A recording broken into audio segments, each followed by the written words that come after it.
Hi, and welcome back to Turning Point School of Art. I'm Professor Sarah Perks, and this is part two of Myths and Stories Beyond the Classics. So, in part one, we looked at examples of where artists had used so called classical civilizations in their work, particularly the epic poems and stories from Greek and Roman mythology. But that's only a tiny bit of European mythology. The Wikipedia entry for mythologists lists hundreds and thousands across places, people, generations, and religion from every corner of the world. Some artists use references from their own cultural mythology in their work. Sometimes they mix it with others.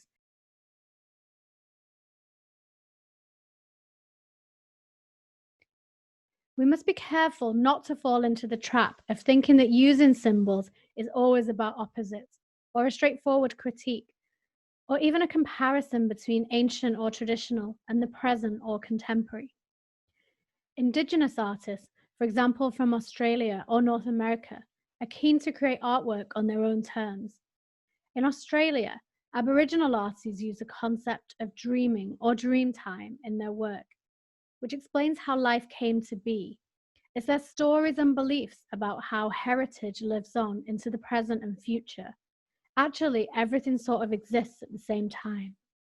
Dreaming isn't an exact translation. There are different source words in different Aboriginal languages. And if this is not your culture, you aren't meant to completely understand. And the artists do not fully share any stories. Someone's dream story must be respected, unless you have permission to use it. This artist, Kiwirrkurra, is a member of the Pinupti Nine. His family had never encountered white communities or anyone else until 1984.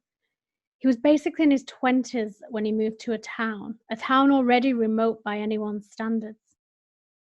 They were strangely referred to as Australia's last lost tribe, but were they ever lost? They began to paint at the local community centre in Kiwirrkurra, and now he's an internationally acclaimed artist, showing his work globally. Aboriginal artists have also used their work to support their rights to the land. The Kiwirrkurra canvases were made in 1996 and 7 by a collective of artists and presented in court to successfully acknowledge their right to the land, which they won in 2007. This work is acrylic on canvas. As well as the signs and symbols, it's a map of the land, demonstrating how they had designed and cultivated their land, waterholes especially being important to this. It wasn't just there for the taking, as the British settlers had tried to claim. In the end, the court conceded that it wasn't even a case of giving it back. This eloquently presented artwork as evidence showed that it had always been theirs. Caribbean Film Collective is another set of artists who have over 20 members, a grassroots Indigenous media group in Australia. They self-organize through filmmaking and use it to address inequality, visually communicating to audiences their collective lives, land, and experiences. That dog was looking for fire to cook on the chicken, but we couldn't make a fire because it was raining. In those days, they didn't have any electricity. If you stick to rubber to make a fire, because they didn't have matches. That dog grimming, you get two sticks, rubber band, try to make a fire and make it with a hole every like your mother country. And then finger with curl of land, make a claw, claws land. What do we like? We live in big. This also adds to global dialogues about Indigenous practice and how we can learn new ways to form mutual respect and representation.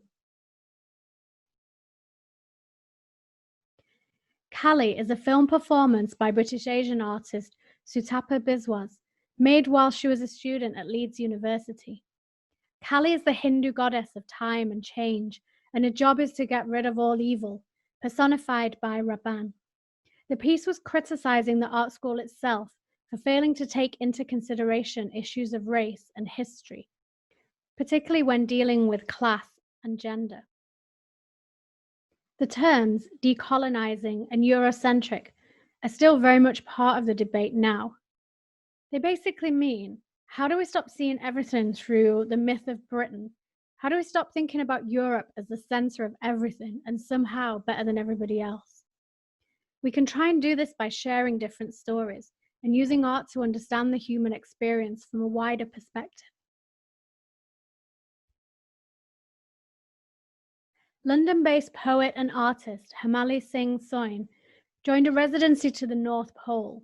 She was inspired by her explorer father and reached Svalbard at the far top of Norway in the Arctic Circle, which has never been inhabited and has no mythology of its own to speak of. She heard that the Victorians were terrified that a new ice age was coming from the Arctic to freeze them all. And so here she dresses up in a silver spacesuit to confront the issue head on, and of course, reflect on our current climate emergency. There's a sequence she directly refers to as the Ode to Ovid, the Roman poet, and she's also reworking myths from Victorian and colonial Britain.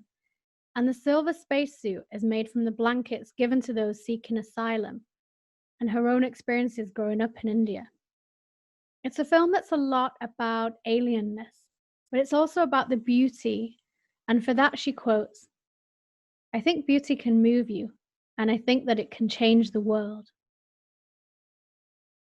In 2014, French artist Camille Henry presented The Pale Fox, a piece using the West African Dogon mythology, thought to be one of the oldest in the whole world. The title refers to an anthropology study of the Dogon people that was called the Pale Fox.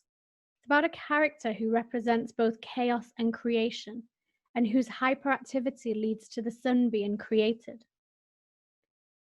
This work is all about how we create meaning through objects and images, how the order of our heavily mediated society, which means images coming at us from all angles, how does it fuel and influence the way we make sense of things? It's an immersive installation of over 400 objects, books, drawings, photos, sculptures. The whole space and all of the objects are brought together by the artist. Another work, this time by Austrian artist Karen Ferrari, is called Decoding Katy Perry's Dark Horse, and it addresses the suspicion that lots of signs and symbols from mythology might well be a way of communicating conspiracy theories. The servant and Katy mirror each other. This is about the relationship with the fan, whose worship is essential for the construction of fame. The blue eye on her hair is a hieroglyph called the Eye of Horus. It addresses myths around the third eye that endowed Osiris with the ability to see in the dark.